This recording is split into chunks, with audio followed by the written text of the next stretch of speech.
Hi Rose! In today's video I'm going to be talking about wearing makeup in Disney parks. So wearing makeup in Disney parks can be a bit of a challenge, especially in say Florida where it's really humid, it's hot, you'll sweat it off. Now some people might say, why do you even bother wearing makeup in Disney parks?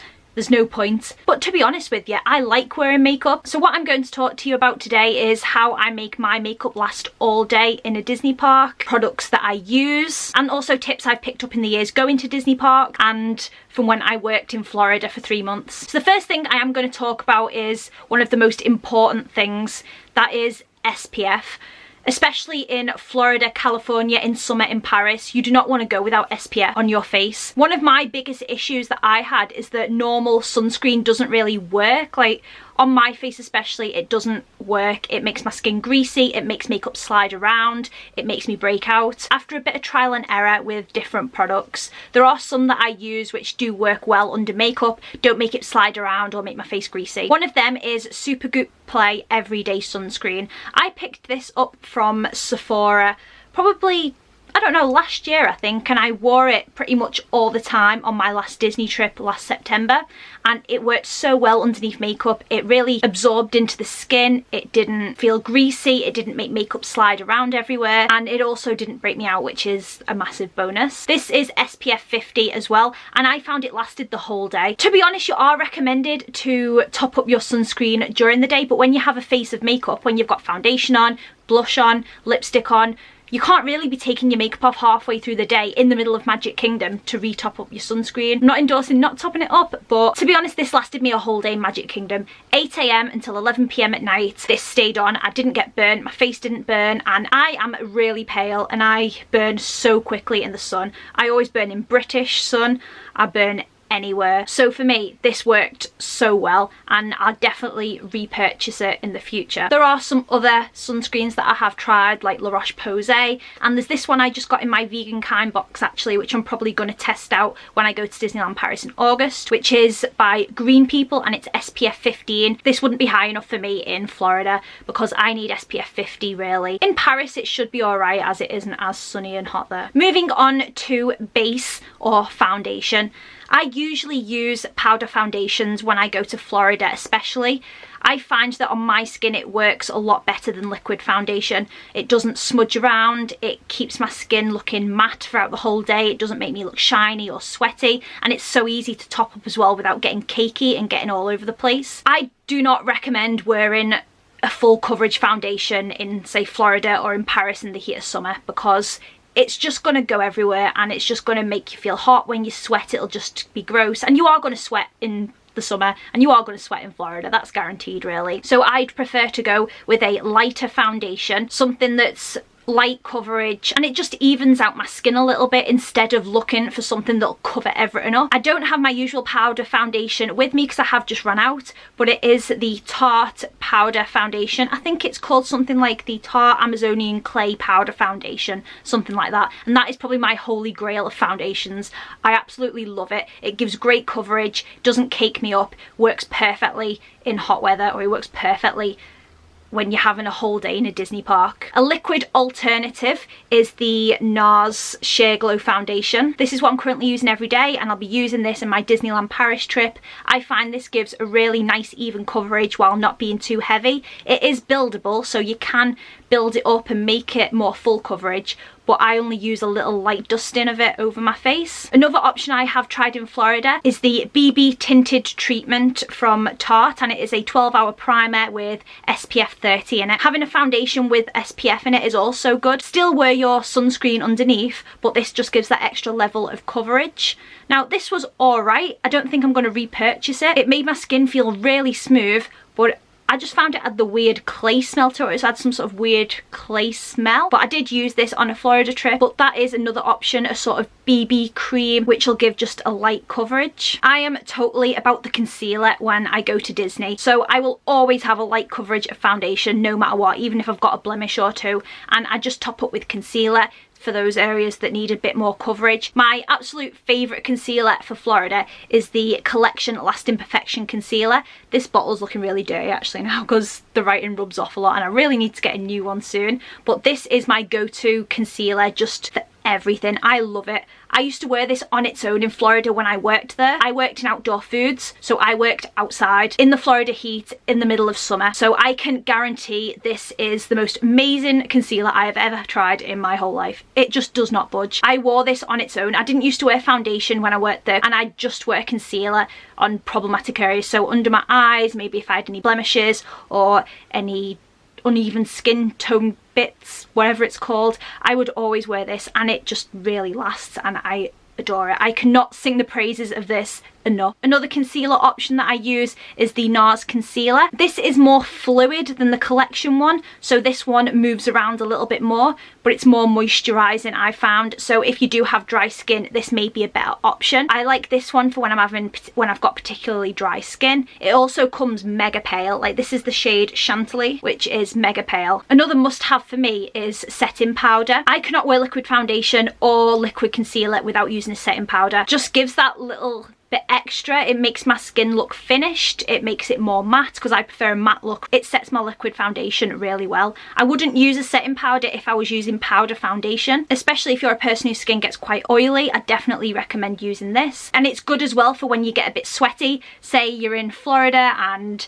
it's really hot, it's halfway through the day, the sun's been beating down, you're getting a little bit sweaty. You can just top up with this. It'll just make your skin look matte instantly. It'll just soak up all that grossness and gives for a great finish. Let's talk about eyes next. I do wear eye makeup in Disney parks. I wear eyeshadow, I wear eyeliner, I wear mascara. One thing I would not be able to go without is my Urban Decay Primer Potion. This makes my makeup last the whole day. It makes my eye makeup last the whole day. No matter where I'm going, what country I'm in, how hot it is, it will not budge. It makes it just last the whole day, and this is my holy grail of eye products probably. Another product I've come to rely on is my Kat Von D Tattoo Liquid Eyeliner. This is a bit worn now, or the packaging's gone really worn because I've used it a lot. It's probably coming to the end of its life now, so I'll need to pick up another one. But this doesn't budge either. I use this every single Disney trip I go on now. I used it in Florida and it doesn't budge. I've had issues with liquid eyeliner in the past. Like, I used the Collection Extreme liner, something like that, and it does tend to fade at the edges. If I get sweaty, it tends to smudge a little bit. It can move around a little bit on the inner corners. This does not budge.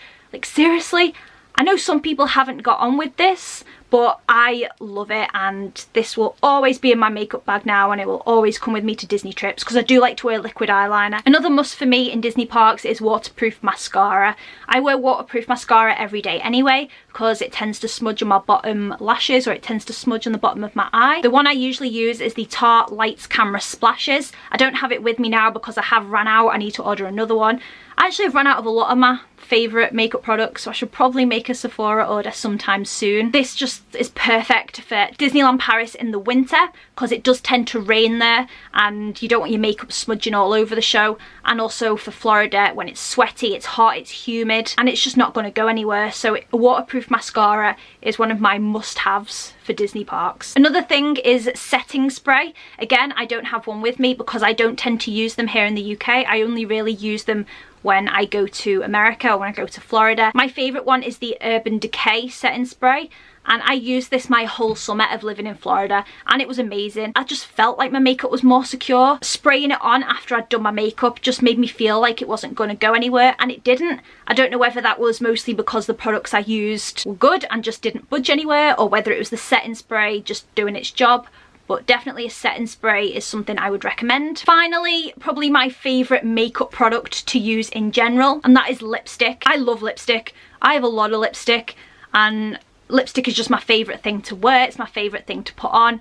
I just love it, and I will always wear lipstick in the Disney parks. I feel naked without lipstick. Even when I'm going to work in my daily life, I feel naked without lipstick on. Now, I wouldn't recommend something that's a matte lipstick for Disney parks, or a matte lipstick which is drying. So like liquid lipsticks, I probably wouldn't recommend them for Disney parks. Instead, I would recommend something that is more moisturising. So good examples of ones that I use. One is this Milani red lipstick in Red Velvet, I think it is. Yeah, it's in the shade Red Velvet. This is my probably most worn lipstick at Disney parks, as it's really moisturising. When I have to reapply it, which is rare because it lasts a long time, it's not gonna make my lips feel dry, especially in the hot weather as well, where you're going to want to keep your lips moisturised, you're going to want to keep SPF on them. Another one of my favourites is this NARS Velvet Lip Crayon. This is one of my favourite nude lipsticks to go to, so if I don't fancy something bold, which I usually prefer, then I'll go for this one. And again, it's really moisturising, is easy to apply. I can apply this without looking in the mirror because it's just something that I just feel like it's a lot easier to apply than some of the lipsticks that I have. Finally, I'm going to talk about this NARS Matte Lip Crayon. Now, I did say I don't recommend matte lipsticks, but this is one of the exceptions because this is really moisturising. Again, it doesn't dry my lips out at all and I just really like it. Another thing I'd recommend is blotting paper or tissues.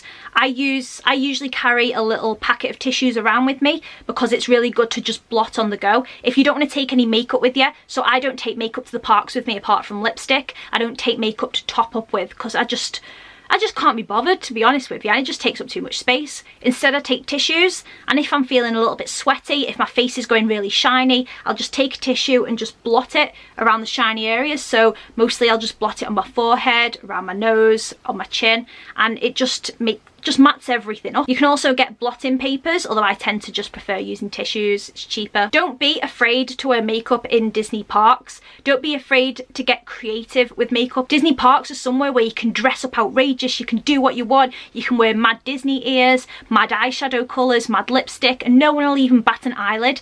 So don't let it put you off the fact that it is really hot and sweaty and gross, because you can make things work for you. I definitely have managed to make things work for me in Disney parks, and I have been complimented on my makeup in Disney parks, and people have actually said to me like, wow, how does your makeup stay on? Like, why does your makeup look so good when I look like a hot mess? But these are the products which work for me. You have to find the products which work for you, and they could be different ones. Something I like, something that works for me might not work for you, and that's fine. You've just got to find the ones that do. I hope this video made sense. I just felt like making a video, but makeup is something that I do enjoy doing. I like being creative with it, I like playing around with it, and I don't think anything should stop you from wearing makeup. I'm a big fan of people wearing what they want, wearing makeup, doing whatever they want, you know. If you've got any questions about wearing makeup in the parks, do let me know. Anyway, thank you for watching this video. Leave me some comments down below with what your favourite makeup products to wear in the parks are, or if you have any tips for wearing makeup in the parks. I know this won't appeal to everyone, but